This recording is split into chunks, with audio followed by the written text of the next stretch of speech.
બેના, ઓ બેના, બેના, હું થયું? બેના તને કઈ ખબર પડી કે નહીં? ના તો તું પાડ. બેના ગગન મહેલની વાત ખબર પડી કે નહીં? કેમ? ન્યાની ચૂડેલ તને ગમી ગઈ? બેના, બેના તને કેવી રીતે ખબર? એ જે કૂતરા જેવા કાન ને બાજ જેવી નજર સાથે પોતાના દુશ્મનો ઉપર ધ્યાન રાખે ને એનું નામ જસુમતી. એમ જો પણ બેના અત્યારે ગગન મહેલની હાલત એવી થઈ ગઈ છે કે ત્યાંના આજુબાજુ વાળાએ ઘર ખાલી કરીને ભાગવા માંડ્યા છે.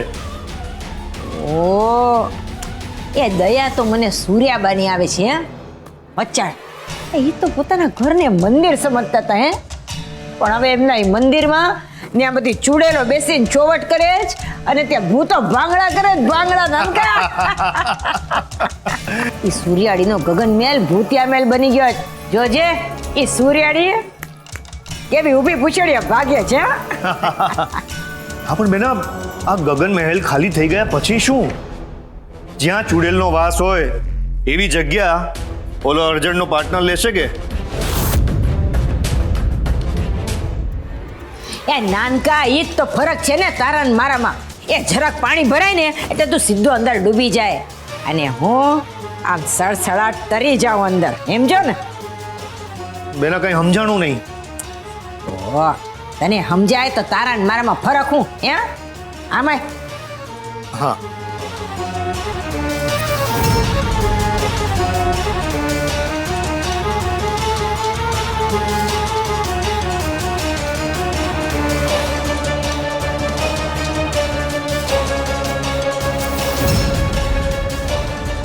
વાહ બેના વાહ, કેવું પડે બાકી હો તારું તો. તારા ચરણ ક્યાં છે? આય રે ઢોળાઈ જા. બસ આ જ રીતે ગગન મેલે ઢોળાઈ જશે ને સપાટ જગ્યા.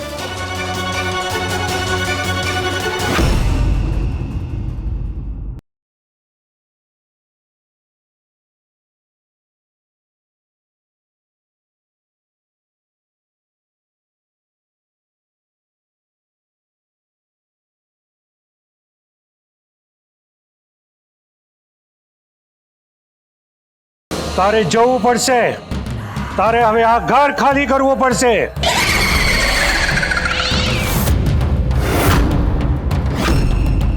શું તું અહીંયા વર્ષોથી રહે છે?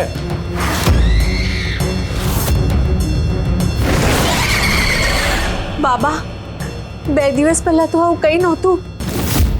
આ તો 2 દિવસથી શરૂ થયું છે. અમારા ઘરમાં એવું કંઈ નથી. આ આત્મા અહીંયા 100 વર્ષથી રહે છે.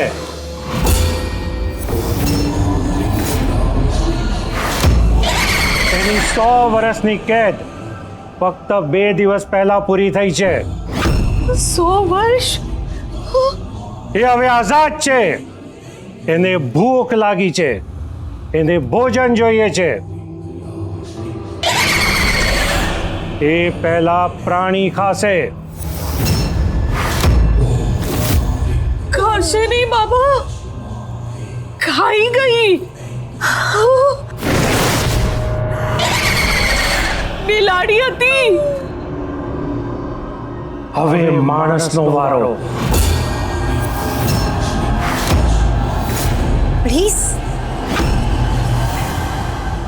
Please stop it. બધાને ડરાવવાનું બંધ કરો. એ મૂર્ખ છોકરી, આ પાખંડ નથી. તું ચૂપ રે. તું જા, તારું કામ કર. અમને અમારું કામ કરવા દે. ફૈબા, આ જે કઈ છે એવું કઈ નથી. અહીંયા કોઈ આત્મા નથી ફૈબા. Please trust me. છે, અહીંયા આત્મા છે. આ જગ્યાએ પહેલા એક મહેલ હતો. એમાં એક નર્તકી હતી જેનું ખૂન થયું. એને આ જગ્યાએ દાટી દીધી. મર્યા પછી એ ચુડેલ બની. એને રાજ પુરોહિતે 100 વર્ષ માટે બાટલીમાં કેદ કરી. હવે એની કેદ પૂરી થઈ અને એ બહાર આવી છે અને એને આ પોતાનું ઘર પાછું જોઈએ છે. હવે રોજ પોતાના પરચા દેખાડશે અને પોતાની હાજરી પુરાવશે. જો તમે લોકોએ લોહી હાડકા જોઈ લીધા તો સમજી જજો કે હવે એ તમારું લોહી પીશે.